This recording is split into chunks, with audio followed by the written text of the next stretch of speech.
इस वीडियो में हम लोग पढ़ेंगे एप्लीकेशन ऑफ गॉस थ्योरम। ठीक है, गॉस थ्योरम हम लोग पढ़े। सबसे पहले क्या पढ़े? इलेक्ट्रिक फ्लक्स पढ़े, उसके बारे में जो नोट पॉइंट थे वो सारे पढ़े पॉइंट्स। उसके बाद गॉस थ्योरम पढ़ा और कुलाम्स लॉ के हेल्प से हमने गॉस थ्योरम को प्रूफ किया। अब पढ़ना है एप्लीकेशन ऑफ गॉस थ्योरम। ठीक है, तो फर्स्ट उसका एप्लीकेशन होता है electric field due to infinitely long wire. Electric field हम लोग फाइंड करेंगे इनफाइनाइट लेंथ की लॉन्ग वायर की वजह से। ठीक है, देखिए मान लीजिए कि ये से यहाँ पे समझाते हैं। यहाँ पे देखिए, ये एक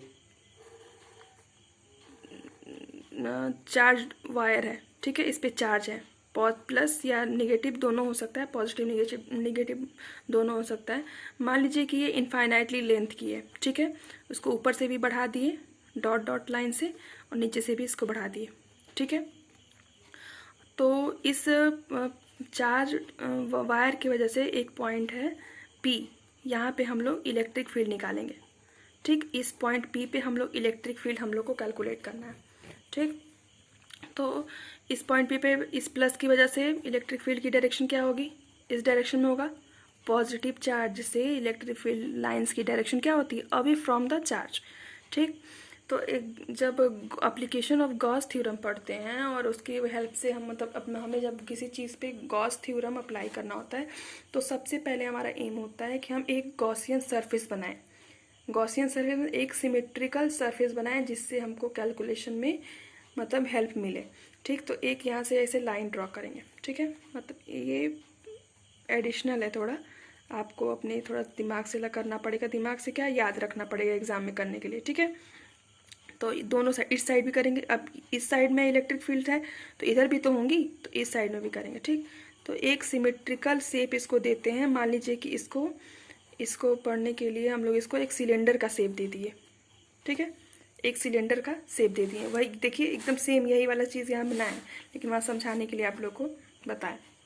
इनफाइनाइट लेंथ का ये है वायर, पॉइंट P है, इलेक्ट्रिक फील्ड की डायरेक्शन ये हो गई और ये सिमेट्रिकल एक शेप इसको हम लोग दे दिए सिमेट्रिकल शेप हम लोग दे दिए, तो इसी को बोले कि ये गॉसियन सरफेस हो गया। ठीक है, देखिए इसमें 3 फेस हैं। सिलेंडर है, ये 2 उसके ऊपर का, ठीक है, और तीसरा इसके बीच का जो ऐसे राउंड होता है। ठीक है, समझ में आ रहा है? 3 इस पे इसके 3 पार्ट हैं, इस सिलेंडर के 3 पार्ट हैं। 2 जो ऊपर ढक्कन की तरह होता है और ये एक सिलेंड्रिकल जो ऐसा राउंड सा होता है। तो पहले वाले को मान लिए हम लोग फर्स्ट सरफेस, दूसरे को सेकंड सरफेस, तीसरे को थर्ड सरफेस।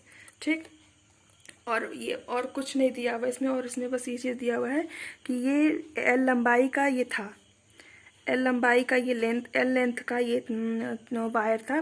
तो इसकी लीनियर चार्ज डेंसिटी जो दी हुई है वो लैम्डा है, और linear charge density equal to होता है Q/L। जितना उस पर चार्ज है उसमें उसके लेंथ का डिवाइड कर देते हैं तो आता है लीनियर चार्ज डेंसिटी। ठीक, ये बस हमको गिवन है। ठीक, अब हमें क्या निकालना है? इनफाइनाइट लेंथ के लॉन्ग वायर की वजह से इलेक्ट्रिक फील्ड। ठीक, तो देखिए गॉस लॉ के हेल्प से, तो अब देखिए इसमें आगे total flux associated with Gaussian surface. देखिए कितने फ्लक्स जाएंगे, पहले इसको उससे समझना पड़ेगा फिगर से।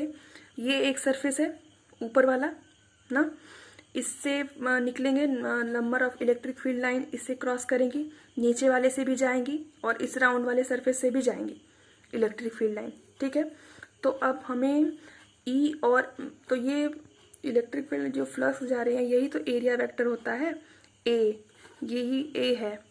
तो देखिए ये E की डायरेक्शन ये है और A की डायरेक्शन ऐसे ऊपर की तरफ है ना, तो E और A के बीच का एंगल कितना समझ में आ रहा है आप लोग को फिगर से? 90 डिग्री। इधर E गया है इस फर्स्ट सरफेस के लिए। देखिए फर्स्ट सरफेस के लिए E की डायरेक्शन इधर है और A की डायरेक्शन ऊपर है, तो ऐसे परपेंडिकुलर ही ना हुआ, theta equal to 90। Second surface के लिए देखिए ये इधर है और ये नीचे की तरफ है, तो ये भी तो हुआ 90 डिग्री। तो इस यहाँ पे भी जो है थीटा इक्वल टू 90 डिग्री है। बस जो ये राउंड वाला जो सरफेस है उसके लिए एरिया वेक्टर की डायरेक्शन ये है, ठीक है। तो हम लोग टोटल फ्लक्स निकाल रहे हैं। तो देखिए टोटल फ्लक्स इक्वल टू होता है फाई इक्वल टू 3 सरफेस थे, तो फाई इक्वल टू हम लोग कर लिए फाई 1 पहले सरफेस के लिए, फाई 2 दूसरे सरफेस के लिए, फाई 3 थर्ड सरफेस के लिए। तो पहले सरफेस के लिए हम लोग किए तो ई ए कॉस थीटा हुआ, मान लीजिए पहले के लिए हम लोग कर रहे हैं। तो थीटा इक्वल टू क्या है 0, तो कॉस 0 की वैल्यू क्या होती है, नहीं 90 था, थीटा इक्वल टू 90, तो कॉस 90 की वैल्यू होती है 0, तो ये भी 0 हो जाएगा, तो इसकी वैल्यू 0 हो गई। इसी तरह सेम सेकेंड सरफेस के लिए था, वो भी 90 डिग्री बना रहा था, तो उसके लिए भी 0 हो गया। थर्ड सरफेस के लिए बस देख लीजिए, वहाँ पे थर्ड सरफेस में देखिए ना एरिया वेक्टर और इलेक्ट्रिक फील्ड के बीच का एंगल 0 डिग्री है, तो ये cos 0, तो ये 1 कर देगा, ई बाहर निकल जाएगा, ई बाहर निकल जाएगा। और सिलेंडर के लिए जो होता है सरफेस एरिया, हाँ सरफेस एरिया जो होता है सिलेंडर के लिए होता है 2πr l, ठीक। तो यहाँ पे डी का वैल्यू पुट करके इक्वेशन 1 कर दिए इसको। अब देखिए now from Gauss law, Gauss law क्या बताता है, फाई इक्वल टू क्या होता है Q अपॉन एप्साइलन नॉट, और Q इक्वल टू हम लोग लीनियर चार्ज डेंसिटी से लिख सकते हैं Q equal to lambda L upon epsilon naught. अब देखिए फ्रॉम इक्वेशन 1 एंड 2, ये भी फाई है ये भी फाई है, दोनों को इक्वेट कर देंगे तो कैंसिल हो जाएगा, बचेगा ये, ठीक। तो ये फर्स्ट एप्लीकेशन है आप लोग का इनफाइनाइटली लॉन्ग वायर की वजह से इलेक्ट्रिक फील्ड, गॉस लॉ का एप्लीकेशन फर्स्ट। दूसरा एप्लीकेशन हम लोग देख लें फटाफट, वैसे ये आसान है लेकिन देख लेते हैं। इसी तरह से ये क्या नेक्स्ट हेडिंग देखिए, electric field due to infinitely charge sheet, ठीक। तो एक ये चार्ज सीट है और इसके लिए सिमेट्रिकल सरफेस गॉसियन सरफेस जो बनाए हैं, मान लीजिए कि ये चार्ज सीट से ये ऐसे सिलेंडर एक है, ठीक। आधा सिलेंडर इस चार्ज सीट के पीछे की तरफ है और ये आधा आगे की तरफ निकला हुआ है, ठीक। तो इसमें भी देखिए 3 सरफेस है, सरफेस 1 2 और एक 3, 2 ऐसे आगे वाले, एक मतलब एक आगे वाला, ये एक पीछे वाला, और ये जो राउंड वाला है, ठीक। तो ये इनफाइनाइटली चार्ज सीट है, तो यहाँ पे होगा सरफेस चार्ज डेंसिटी, ठीक। वो लॉन्ग वायर था इसलिए वहाँ पे लीनियर चार्ज डेंसिटी थी, यहाँ पे ये इस एक जो ये शीट है इस पे सरफेस है, तो इसको बोलेंगे सरफेस चार्ज डेंसिटी जो होता है उसको सिग्मा से रिप्रेजेंट करते हैं। देखिए सिग्मा कैसे, आधा न, और सिग्मा इक्वल टू होता है Q अपॉन ए, तो Q इक्वल टू ये, इसको यूज़ करेंगे। फिर इसमें देखिए वही प्रोसेस कि total flux associated Gaussian surface, तो हो जाएगा तीनों सरफेस से जितना पास होगा फ्लक्स हो गया।